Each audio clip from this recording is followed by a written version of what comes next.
आपको बताते हैं, जहां ईरान के हमले में इजराइल में एक मौत हुई है, 63 लोग घायल बताए जा रहे हैं। तो यूके देवनाथ सर, ईरान पर भी जो हमला किया जा रहा है उसमें भी 78 लोगों की जान चली गई है, इजराइल में भी एक मौत हो गई है। यानी ये समझा जाए कि अब सिर्फ और सिर्फ बदला लेना ही टारगेट हो गया है। लक्ष्य यही है कि बदला लेना है, हमारे यहाँ मौतें हुई है तो हम वहां पर भी लोगों को मारेंगे। देखिए, उभय पक्ष में एक राजनीतिक दबाव है। जो लोग हैं, आम आवाम है, वो आशा करते हैं कि उनकी पॉलिटिकल लीडरशिप जो है बहुत ही हमलावर रहेगी, दूसरे के देश पर हमला करेगी और उसको नेस्तनाबूद कर देगी। लेकिन एक मिलिट्री लिमिट्स होती हैं जहां तक कि आप हमला कर, किसी भी देश के पास असीमित हवाई जहाज, असीमित रॉकेट्स, मिसाइल्स, बॉम्ब्स नहीं होते हैं। एक दिन में अगर आप 100 बॉम्ब गिरा दोगे तो ऑर्डिनेंस फैक्ट्रीज पीछे से एक दिन में मात्र 20, 25, 30, 40 बॉम्ब बनाती है। तो पॉज, किसी भी युद्ध में आप देखेंगे कि युद्ध भीषण होता है, फिर 3-4 दिन या 2 हफ्ते का एक पॉज होता है, क्योंकि ऑर्डिनेंस फैक्ट्रीज को फिर से अम्यूनिशन, ड्रोन, मिसाइल्स बनानी है।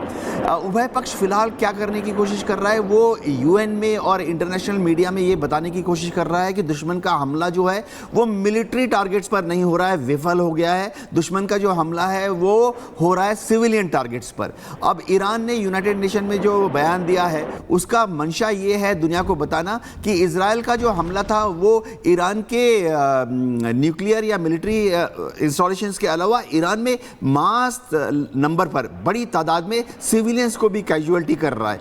ये एक साइकोलॉजिकल वॉरफेयर का हिस्सा है। दोनों ही देश कोशिश करेंगे कि दुनिया भर के जितने देश हैं उनमें अपने प्रति एक तरह का सहानुभूति बटोरा जाए। जी, लेकिन जिस तरीके से यूके देवनाथ सर, सवाल ये भी खड़े होते हैं कि अब बहुत सारे देश ऐसे हैं जो दो धड़ों में बट गए हैं।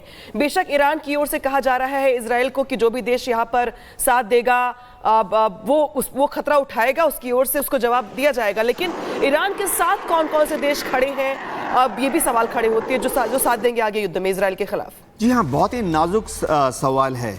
दुनिया में करीबन 56 या 57 मुस्लिम देश हैं। इन सब देशों में जो आम आवाम है वो तो गज़ा में जो फ़िलिस्तीन के लोग हैं उसके साथ खड़ी है।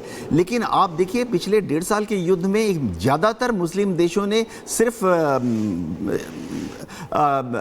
बोला है, बयान जारी किए हैं, लेकिन कोई ख़ास मदद नहीं की है। इसी तरह से अगर आप OIC, organisation of Islamic cooperation के देशों को देखें या गल्फ स्टेट्स आप बता भी रहे हैं कि मुस्लिम देश हैं वो तो साथ खड़े हुए हैं। और इसके साथ साथ अब जानकारी ये भी मिल रही है कि ईरान के समर्थन में रूस और चीन भी आ गया है। पुतिन ने ईरान के राष्ट्रपति से बात की है, पुतिन ने इजराइल के हमले की निंदा भी की है और पुतिन ने इजराइल के हमले UN चार्टर का उल्लंघन बताया है। पुतिन ने कहा है कि इजराइल के PM से भी हम बात करेंगे और उनकी तरफ से बात भी की गई है। तो ईरान के समर्थन में रूस और चीन आ गए हैं। यूके देवनाथ सर, यानी मुस्लिम कंट्रीज के साथ साथ अब ये समझा जाए कि रूस, चीन और भी अन्य देश हैं जो आ सकते हैं। और चीन इतना इंटरेस्ट क्यों ले रहा है कि जो हमला हो रहा है उसमें जाकर के ईरान के साथ खड़ा होना है, इजराइल के साथ क्यों नहीं?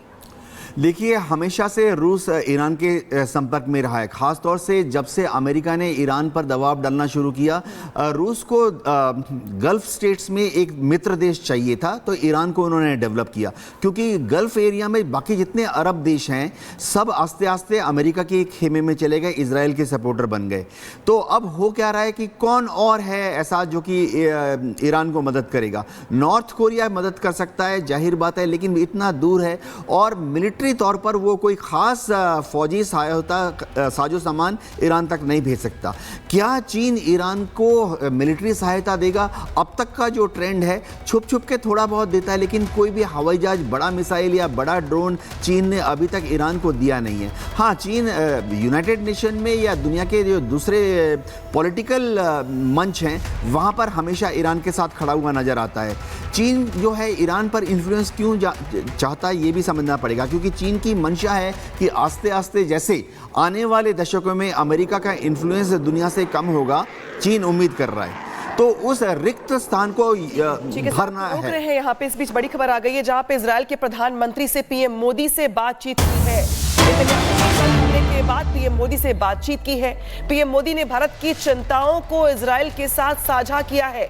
भारत ने दोनों पक्षों से तनाव कम करने की अपील की है। तो जैसा हम जिक्र कर भी रहे थे कि कौन कौन से देश ऐसे हैं जो ईरान के साथ खड़े हैं, तो रूस और चीन से लेकर तमाम जो मुस्लिम कंट्रीज है वो तो ईरान के साथ खड़ी है, लेकिन इजराइल से यहाँ पे बातचीत चल रही है भारत की। और सवाल भी यहाँ पे यही खड़ा होता है सर कि भारत की स्ट्रेटेजी क्या होने वाली है इन दो देशों के महायुद्ध के बीच, रणनीति क्या होने वाली है और किस तरफ जाके खड़े होने वाला है भारत दोनों देशों की, अगर बात की जाए जिस तरीके से तनाव बढ़ रहा है। तो भारत के लिए काफ़ी नाजुक समय है क्योंकि भारत के रिलेशंस इजराइल के साथ बहुत ज़्यादा मजबूत हैं, क्योंकि इजराइल के साथ हमारी टेक्निकल कोऑपरेशन बहुत ज़्यादा है। भारत में मेक इन इंडिया के तहत जो वेपन सिस्टम्स बन रहे हैं, खासतौर से electronic radars, electronic warfare system, इसमें इजराइल काफ़ी ज़्यादा हद तक कंट्रीब्यूट कर रहा है। भारत के रिलेशंस जो हैं ईरान के साथ भी हमेशा मजबूत रहे हैं ट्रेडिशनली। अगर हम देखें 2000 साल से 1000 साल से ईरान और भारत के बीच में व्यापार हो रहा है। तो अगर हम देखें, याद करें 2018 तक भारत के टोटल ऑयल इंपोर्ट का करीबन 1/4 24% हमारा ऑयल इंपोर्ट 2018 तक ईरान से होता था। ईरान की जो कच्चा तेल है बहुत सस्ते कीमत में हमें मिल जाती थी, लेकिन जब ईरान के ऊपर अमेरिका ने 2018-19 से सैंक्शन लगाए तो थोड़ा भारत के ऊपर भी दबाव डाला गया कि भारत भविष्य में ईरान से कच्चा तेल ना खरीदे।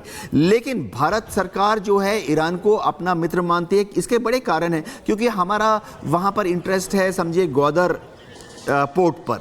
भारत चाहता है कि आस्ते आस्ते पर्शियन गल्फ में ग्वादर का जो पोर्ट है उसको डेवलप किया जाए। भारत उसमें भागीदार है, क्योंकि 10, 20, 30 साल के अंदर वहाँ से एक हाईवे बनेगा, भारत और ईरान मिलकर बनाएंगे, जो कि सेंट्रल एशियन रिपब्लिक से होते होते रूस तक चला जाएगा, वहाँ से आगे यूरोप की तरफ जाएगा।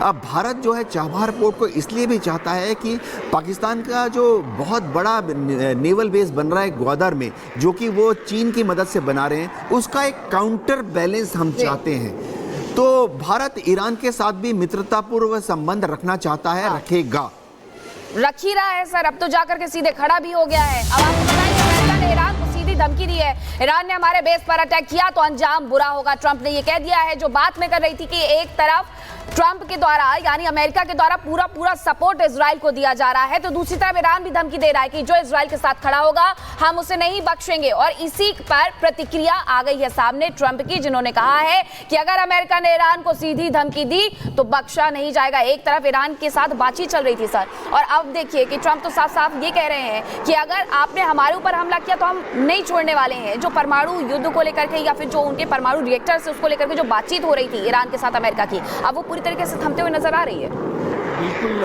ये बातचीत जो भी थी ये एक पॉजिटिव डायरेक्शन में जा नहीं रही थी पहले से ही। और ये जो एनरिचमेंट के ऊपर जो एक डिसीजन होना था, एग्रीमेंट होना था कि 60% से ज़्यादा एनरिचमेंट यूरेनियम का ईरान नहीं करेगा, उस पर ईरान एग्री नहीं हो रहा था। इसलिए आपको याद होगा 3 दिन पहले जो सेंट्रल कमांड के आर्मी चीफ थे जनरल कुरवेला, एक स्टेटमेंट दिया था जनरल कुरवेला ने कि हमारे पास ऑप्शंस तैयार हैं, अगर ईरान इस डील पे राज़ी नहीं होगा तो दूसरे ऑप्शन हम एक्सरसाइज कर सकते हैं, जो ईरान को स्ट्राइक हम यू कर सकते हैं। उसके ऊपर ऑप्शंस 3 ऑप्शंस बताए गए थे। तो अभी जो दिखाई देता है, देखिए आप, जो इज़राइल जो है वो तकरीबन 1600 किलोमीटर दूर है और कोई स्ट्राइक करना इज़राइल के ऊपर मुश्किल होता है, क्योंकि सऊदी अरेबिया के ऊपर से, जॉर्डन के ऊपर से, इराक के ऊपर से आपकी मिसाइल्स जाएंगी। काफ़ी टाइम लगेगा, 8 से 9 मिनट लगेंगे कोई भी मिसाइल को पहुंचने के लिए, और वो एक सफिशिएंट टाइम है जिस टाइप का एयर डिफेंस सिस्टम इज़राइल के पास है। तो वनरेबिलिटी कहाँ पे आ रही है? वनरेबिलिटी यूएस एयर बेसिस के ऊपर आ रही है, और 8 यूएस एयर बेसिस हैं वेस्ट एशिया में। अगर मैं आपको बताऊं, कतार, Kuwait, Bahrain, Saudi Arabia, UAE, Jordan, Iraq और टर्की। और ये इसमें से 5 ऐसे एयर बेसिस हैं जो बहुत पास हैं 600 किलोमीटर के अंदर, तो शॉर्ट रेंज मिसाइल्स भी उस पर इम्पैक्ट कर पाए। जी, इस बीच बड़ी खबर आ गई, खबर का रुख कर लेते हैं। लड़ाकू विमान गिराने गिराने का दावा किया गया है। ईरान ने यह दावा किया है और यह कहा है कि उसके एयर डिफेंस सिस्टम ने इजराइल के 2 F-35 लड़ाकू विमान मार गिराए हैं। तो इजराइल की ओर से जिस तरीके से ईरान पर हमला किया गया, ईरान की ओर से दावा किया जा रहा है कि हमने इजराइल के 2 F-35 लड़ाकू विमान मार के गिरा दिए हैं। तो कई देश ऐसे हैं जो अब यहाँ पे अपनी अपनी रणनीति तय कर रहे होंगे, जहाँ पे रूस और चीन ऐसे हैं जो कि ईरान के साथ खड़े हैं, तो वही इजराइल के साथ ट्रंप खड़े हैं, ट्रंप खुलकर खड़े हैं। लेकिन अब इजराइल के 2 F-35 जो विमान है उसको मार गिराने का दावा ईरान की ओर से किया जा रहा है।